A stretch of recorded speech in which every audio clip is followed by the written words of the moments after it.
4,700 years ago, there was a full-fledged temple with almost 5 feet tall lingam. We put the Rudraksh and showed them how at different places, how the linga behaves differently. Whole of Europe was full of temples like this. I was in Turkey just 2 weeks ago. You've heard of Konya?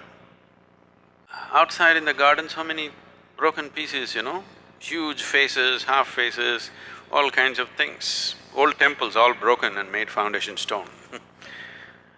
So we were just walking through and there in the garden I found about 4.5 feet or more, about 4 feet 9 inches kind of linga, properly created linga, an ellipsoid stone. So, wow. And when we looked at the history and things like that, they said this is almost 4,700 years old. 4,700 years ago, there was a full-fledged temple with almost 5 feet tall lingam which was in worship. And it was consecrated that long ago, still alive. Cracked a little bit, so got disturbed, and I was just demonstrating for the few, 3-4 people who were with me. Every point in the linga is different. Different points in the linga are differently done, beautifully done piece. Whoever worked on it, they knew what they were doing, not rudimentary job, very subtle work. Still alive, 4,700 years, thrown out in the garden, not worshipped, still alive because of little bit of cracks that have happened. Some disturbances happened to the whole thing, but still there. I just demonstrated, I felt this, and then because they had to see, we put the Rudraksh and showed them how at different places, how the linga behaves differently. So, this work has been done in the past plenty, but when when my way or no way attitude came, these things were all razed to the ground in many ways.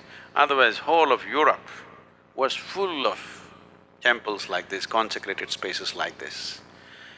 These eastern temples were never built as places of prayer. Even today in India, nobody ever leads a prayer in a temple. You're not supposed to pray or worship, but you're just supposed to sit there and come. The idea was people will go and sit there and benefit.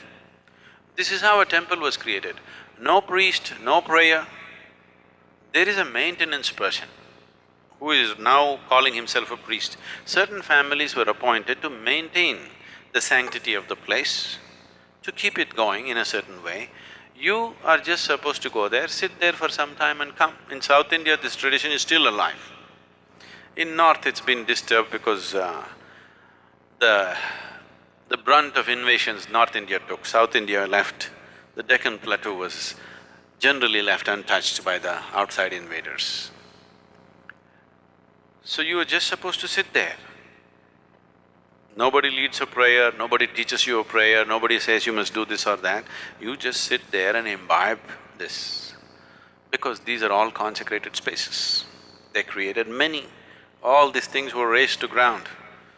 Only few that are left are generally in India and some other Southeast Asian countries.